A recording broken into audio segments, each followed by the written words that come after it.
Ko ngā whenua rāhui he kaupapa anō tēnā hei āwhina i te iwi Māori ki te pupuri, ki te tiaki o rātou ngahere take i runga anō o rātou whenua.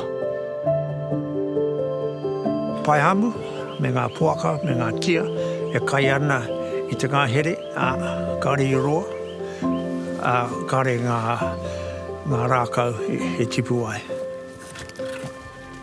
Te mahi o te rānei, ki te haere, ki te whakahaere ngā mea, ki te hopu i ngā paihamu me ki, ngā kiore, ngā kararehe katoa e kino mō tātou a ngā here me ngā rākau, ngā manu. Ki hai rātou i tūraki o rātou ngā here hei hakatoa i te krai hei whāngai kau, hei whāngai hipi e nā mea katoa. Engari, ki te kore tātou e kori ai ne, ko he manawa katoa tātou katoa.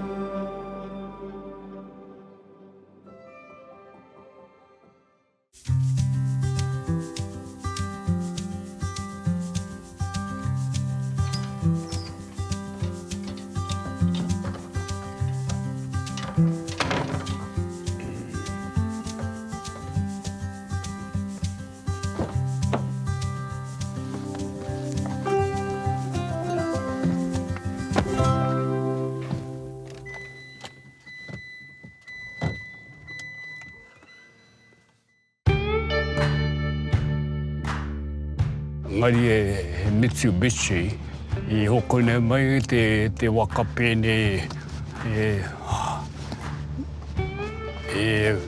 haere ana marunga i te penihini me te hiko hoki.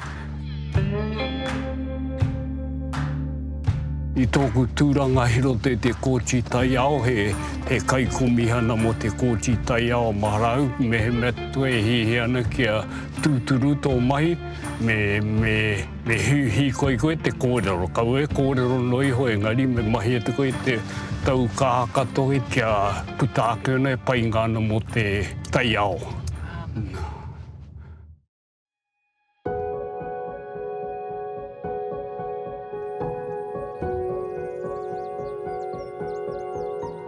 Kevin Prime tōku ingoa, i whānau mai au i roto o Māori i Pipiwai. Engari ko te nuinga o ko rāi noho au ko ne runga te pāmui mō te tau ne. Ko whitu te kauma iwa o ku tau i ae ne. Engari, a tērā tau ko eke atu ki te waru te kau. Ko ngā whenua rāhui he kaupapa anō tēnā hei āwhina i te iwi Māori ki te pupuri, ki te tiaki o rātou ngahere take i runga anō o rātou whenua.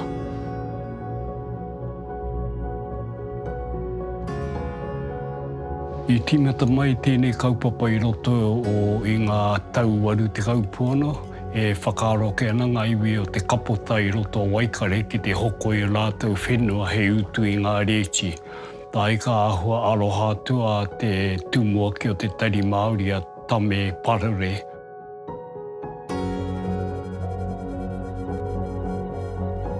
Ki tau e tēnā, ka mauri atu e mātou te tai kaupapa ki te kāwanatanga ki te hui taumata, ki te whakatūria he pūtea ki te āwhina atu te iwi Māori ki te utu o rātou rēti i rungai o rātou whenua. Ko tā mātou huihuinga tuatahi i te tau 1991, tā mātou huihuinga tuatahi mō ngā whenua rāhui. Nā te kāwanatanga i tuku mai te pūtea, engari ko mātou hoki e mahi nei te ngā kaupapa katoa, ne pēhea te toha te muniwera mea katoa. Engari i haere atu mātou i te motu whānui ki te mauhaere tēnei kaupapa, engari te nuinga o ngā iwi Māori e pōhe he rātou he mahi tāhai whenua tēnei. Kaore ke aha e tae tonu ki o whenua ko e tēnā te tangi a te iwira i te mea pupuri ki ana o rātou ngahere hei pai ngana mo te motu, engari e mei ngana mā rātou e nutu ngā reiti. Ngā iwi kakaka ki te akatutu ki te kaupapa, ko ngā iwi e tiakena o rātou whenua. Ko rātou ngai kai tiaki, ko mātou hoki a āwhinana te kaupapa ki te pene te hoatu te pūtea ki te patunga paihamu, ki te mahinga taiapa, ki te utu ngā iwi e mahi ana te taiapa, ki te tuku a te pūtea mā rātou, ki te whakatutu ki te kaupapa ātia e ahairungana o rātou whenua, utu i ngā rātou roia, utu i ngā rātou āwhina atu ki te utu ngā reiti mea kei a rātou na te tikanga ki rea ka pau a rātou muni.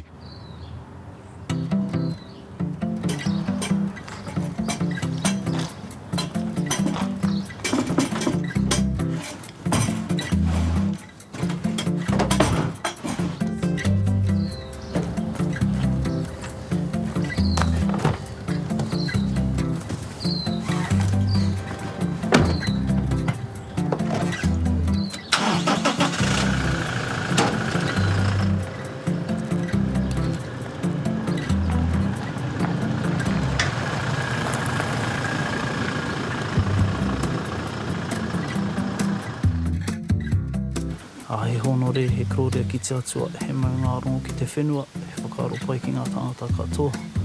Hanga i te atua i ngā kauhau, ki roto ki tēnā o tātou. Whakatongia tō wairua tapu, he āwhina, he arahi a tātou.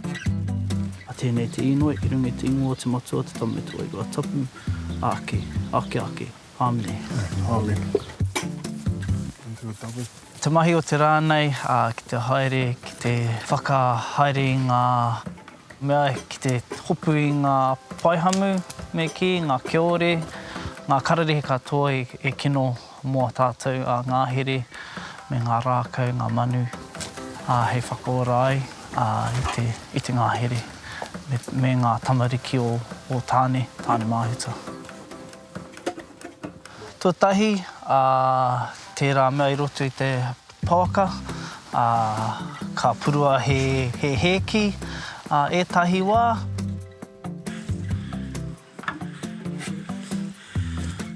Me purua he miti rāpiti me ki, tērā te tino me ki ana te rāre, ki e rā kararehe kino, tino reka tērā kai te miti rāpiti kia rātou. Toru te kau pea, ngā kaimahi, i roto i te tīma.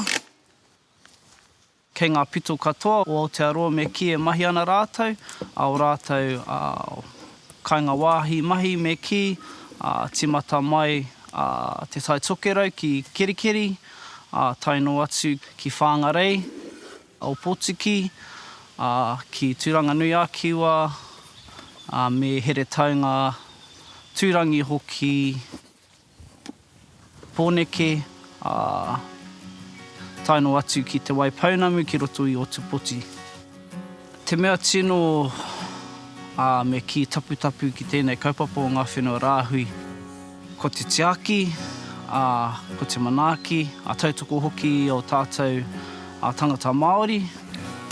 Ngā mea nui i rungi o rātou whenua e pāna ki te taio.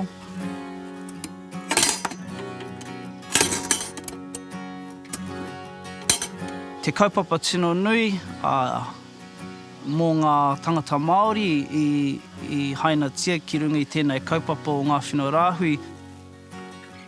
Ko te mahi i hoki atu rā ki o rātou tangata Māori e whakapapa ana ki te whenua me ki. Ka tai atu rātou ki te mahi taiapa, whakangau i ngā kararehe kino, te whakatipu rākau, e rā momo mahi, tērā he mea nui. Me te mea tino rangatira, kia ora ai te whenua, ka ora ai te tangata. Ka ora ai te tangata, ka ora ai te whenua. Tēnā te mea tino nui o tēnei kaupapa mō tātou.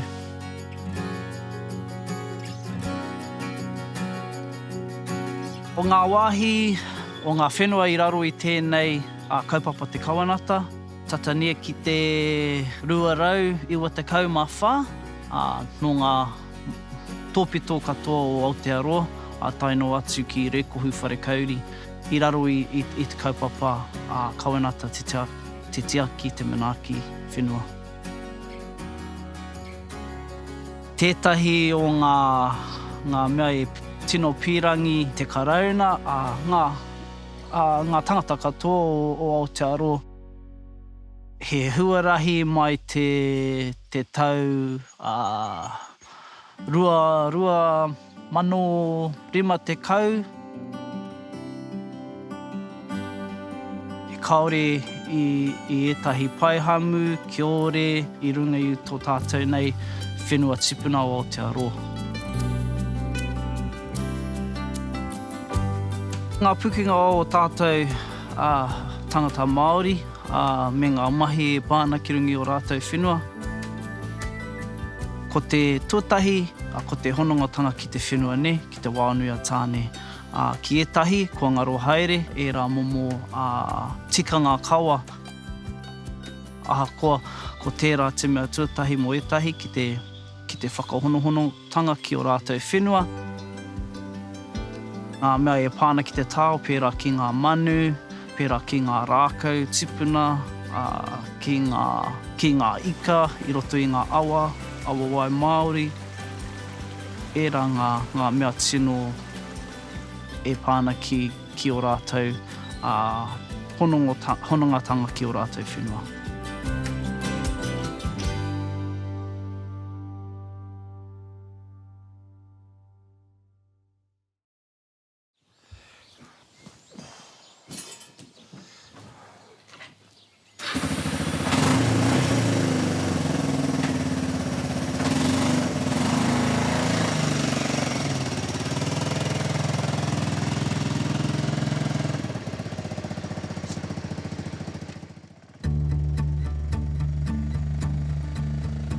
Ko Mike Mohi toki ingoa, no Ngāti Kahungunu me Ngai Tūhoi. Ngā rā i mua o tēnei, o tērā kuti hipi i taku mahi. Ka paki ke haere au, ka te mamai ke taku tuara, ka huri au ki te tihi mahi hou. Ngā haere ki Pōneke, ki te timata tēnei kaupapa. Tēnā ka hoki ki te kaina mahi ana i reira.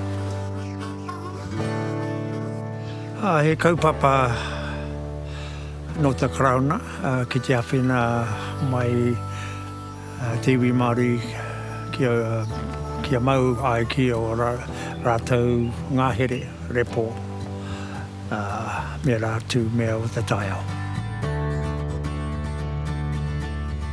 Engari, enei wā e kaumātua mo me te komiti, ahoko he kaumātua hoki a Kevin Prime me te tātumu.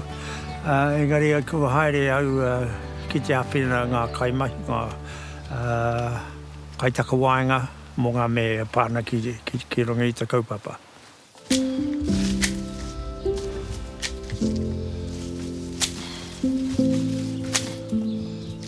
He kaupapa rereke mo te karauna, ahoko ka timata te whakaaro ki te taitokorau, e whanaunga ki te Minister Willow Jean, Sonny George. Nā te mea ka hoatu te karauna ki ngā tangata whenua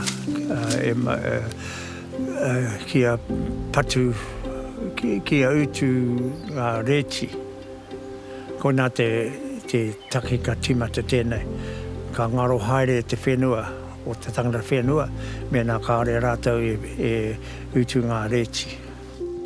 E raru nui mo te tangata whenua, ko nā te timata o ngā whakaaro, pehea te tehi atu kaupapa rita tonu ki a QE2 me Nature Heritage Fund. Koe tēnā taku amu ki te mini tau wā i te mea ke rua ke anonga pūtea ko tahi mo te iwi Pākehā, ko tahi mo te iwi Māori, ko te komiti mo te iwi Pākehā, ko te Forest Heritage Fund te ingoa taua rōpu, nā ko te ingoa tamātuka ngā whenua rāhui. Engari te pūtea mo te rōpu Pākehā e 5 miliona, Engari tā te Māori e hāwhea tui tērā. Nā koe tēnā taku amu ki te minita e hia tau.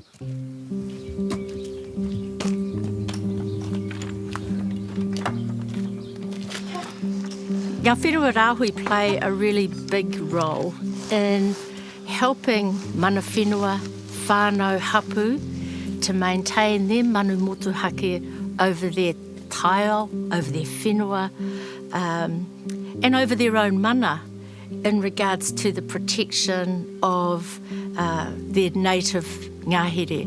Come on. Come on.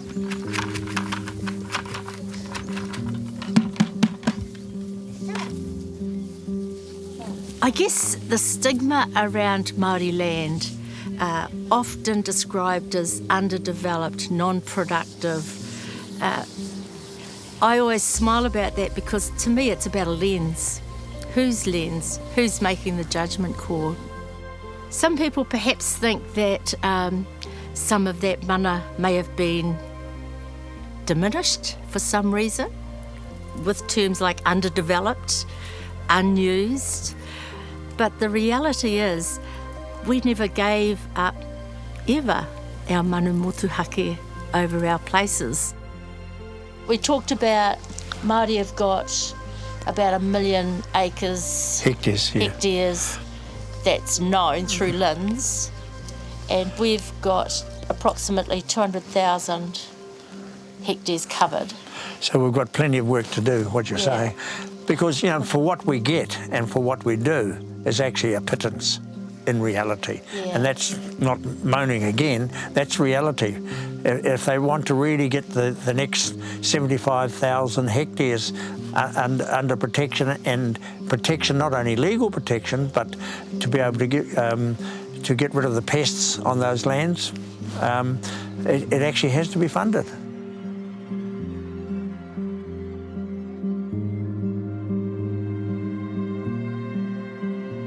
Ko te kawena te i waingari te minita o te papa ata whai, me ngā iwi whai whenua. Ka hore oki ko te komiti o ngā whenua, hono ko te komiti o ngā whenua rāhui, he pēnei te takawaenga hei kai kohi mai ngā iwi, ana aingari te hakaetanga kei waingari te minita me ngā iwi whai whenua. Ka mutu no tatake nei mātou, ka tae mātou te whakarere kei te ture pāna ki ngā reiti. Nehe mea kei raro i te kaupapa o ngā whenua rāhi ko murua ngā reiti, ko kore rātou utu reiti. Pēnā nui ai nei I raro i te ture pāna ki ngā reiti whenua. Ko e tēnā te tahi o aku nei takariri, te mea iai nei ko taua ETS, Emissions Trading Scheme. Nā ko koe tēnā te tahi kaupapa mei ngana me pai no atu mauna ka paru te ao, te rangi me te aha, engari me hakatoa no koe rākau. Nā koe no e utu anō e tahi ngā rōpū nui nei, e rapua nei whenua e katoa paina mā rātou. Engari te iwi Māori e hea te rautau, e tūtona no rātou ngā here runga i o rātou whenua, engari ka hore aha I riro e a rātou. Nā te urunga mai a te kaupapa o ngā whenua rāhui, ka tahi ana ki a taka e pūtea ki te āwhina, engari iai nei ko tō pātai e pātuna ki ngā paina e hakatōnga ana iai nei, ka mutu e utu ana rātou ngā iwi e hakatōna ngā painara, e utu ana rātou mo te paina ki a tūtonu. A tia e aha. Nā koe tēnā taku takariri ki tēnā kaupapa pōrearea ki aura. Ki aura I runga I tō mātou whenua kei ngā wāhi o te tahi rau e rima te kautau. Tahi rau rima te kautau ka taia tēnā runga I tēnei whenua. Me tāku titiro, me he mea mātou e taina te hoko e tahi tunga whenua I waho mai a mātou, ko mahi ana tēnā runga o a whenua. Ka nui te tini ngā whenua I tēnei wāhi te taitokera iai nei kōtike te whakatō paina. A te mātou I mua kei ngā wāhi te waru rau heke te rahi o mātou ngahere painai kone mua. Engari ko iti haere aine ke ngā wāhi te rima rau rua te kau heke te puano te rahi o mātou te wāhi o te mātou pai o mātou painai aine.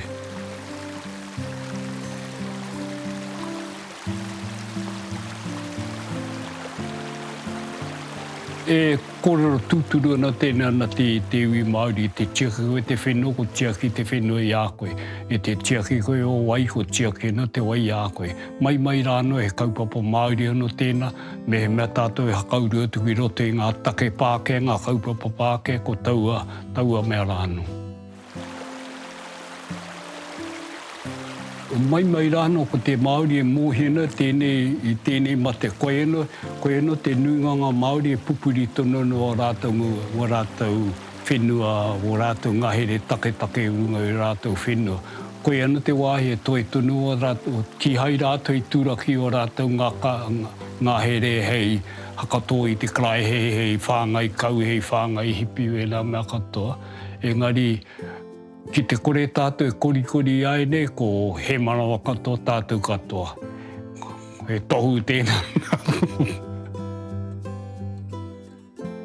Ko taua take ana ko koro mai koe e pāturi te aurangi, te mea meinga nei ko te climate change, koe tēnā te taihinga tino raru e pāmaina ki te au i aine, ko ngā waipuke, ko ngā āwha, ko ngā toronga te whenua, wena mea katoe, koe pāmaine ki a tātou katoe i roto i te ao whānui i aene, ko te tino raru hoki ko tātou mahi te tūraki i ngā rākau o te whenua. Ātia me hakato tātou te kato o Aotearoa ki te ngahere, ngahere take, e kore tēnei mate e mimiti, i te mea e pākatona i te ao whānua. Mahi ata ngā iwi katoa ahi te reiria, ngā wāhi katoa te ao, me mahi atu rātou tēnei mahi te akato ngā rākau take, o rātou rākau take no, ka tahi ana tēnei kaupapa ki a tae te whakatika ake. Ki oku nei whakaaro, te mea e tino hea rātou ki te mahi roto i tēnei mahi, he kaupapa tino ngā kau nui, ka hoki aku māhara ki ngā rā i tae mai ngai Māori ki Aotearoa. Kore kau he tangata, ko ngai Māori, me ngā kararehe katoa, ngā manu katoa o tāne, i noho i runga i tēnei whenua. Nā mātou i timata i te tai kaupapa hei whakaako i ngā tauira me pēha te patu ngā paihamu, patu ngā kiore, tuena mahi katoa. I timata tu mātou e kura i raro i te Polytech i Nelson, nai ko rātou ngā kaihaka tutu ki mā mātou, engari te nuinga ngā kura i mahi i roto te wāhi, te rohe o te whānau apanui, i tērā rohe me ngā iwi hotu o ngā tiawa i tērā rohe anō. I reira anō ngā kura, engari ngā tauira i anga mai ngā rohe katoa te motu. I te taitoke tū whare toa, me tai i ngā wāhi katoa te motu. So you can see that. Tērā te mea nui, hei arahi i ngā whakatupuranga e heke mai nei, ki te manaaki, ki te tāki, i te taiao.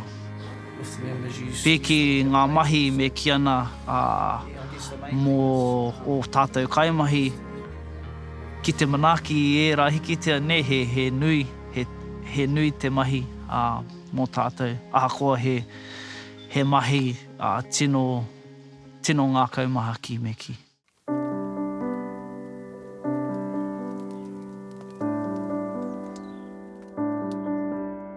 Te mea nui rawa, kau e tūraki o rātou rākau, i runga o rātou whenua, mo te roa ngāke taua rua te kaumarima tau. Koe tēnā te mea nui e ngari utu ana rātou mo te tiaki o rātou ngahere. Ko te mea nui ki ngā kai tiaki, ngā raurangatira o te whenua, ki roto i o rātou ngākau, ne? Te whai ake te wawata. o rātou mātua tūpuna kia mau ki o rātou ngāhere. Roke au e pēna no tōku ne moe a whakaaro roto i tōku ngākau kia kau e titiro mo te wā kuiti ngari whakawhānue te mo ngā tau e hearau tau he te heke mai e titiro tātou ki o tātou mokopuna a muri no atu. Tā mātou titiri mo tēnei whenua kei ngā wāhi te whiturau tau, whiturau rima te kau te tau. Pēnā te roa e titiro nei mātou i tai kaunuki tōna wāe ko tai anu mātou te tūraki kauri, tūraki tōtara, tūraki ngā kahikate, ngā miro, ngā hanga, ngā rākau take, e hea hana atu ngā paina. E mohe nau e tupu tununa ngā paina ko puhi ke te tupu a ngā paina ati ki te koe ngā kahikato i te rānei. E ko nāno ngā kahikato e tupu ana ngari ko tupu ke mai e paina puihi wainganui tā mātou mahi tēnei wā kia horota haere te tūraki e nā paina i mua tu te tino rahi rawa. Ngari mehe mea ka tupu kā rahi, a tai ki te wā ka tūraki na ka hokoina ngā papa. Ngā tūporo hoki. Koe tēnā ngā painga, kia aura ka tāko e hi ana kia tai o ku mokopuna te kai ngā kai au i au e tamariki ana, pēnei te tāwhara, pēnei te pātangatanga, pēnei te nīkau, te kīkauka, ngā rākau hoki te tōtara, te kahikatea, te miro. Wēnā rākau ngā te taraire, he kai ngānua mātou i a mātou e tamariki ana. Ngari ko nā te urunga mai ngā paihamu me ngā karare hoki e tata kore e tae e ai nei. Engari i raro i te kaupapa patu karare he nei e tae ana ki te atu mātou roto i a mātou mahi rangahau i te ngahere i motatau nei. Nā te patu ngātui i ngā paihamu. E rua taupono e titena koe toru te kau ngā kereru e rere haere ana roto i te takiwā. Nā reira, kia aura kore roko ti tēnei ka tae te ka tutu ki tēnei kaupapa mehe mea tātou i uana ki te patu i ngā karere he kino i roto i rātou o tātou ngā here.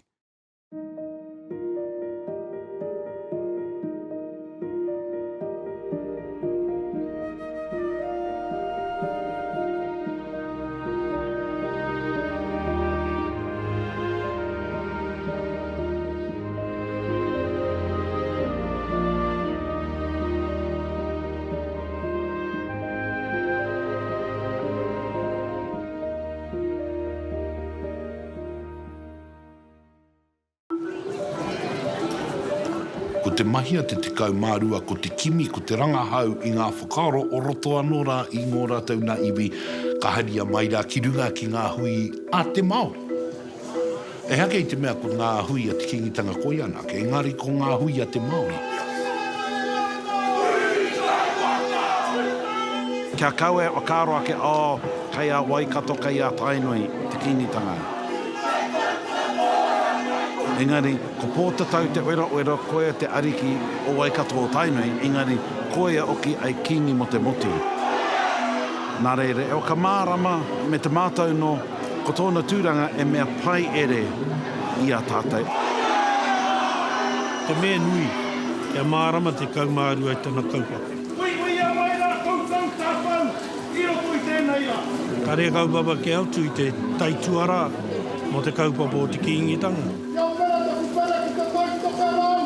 E kanohi, e taumata e kanohi mo ngā iwi, e tautoko kahana i te tātou ki. Wairoi te wairoa i kite au.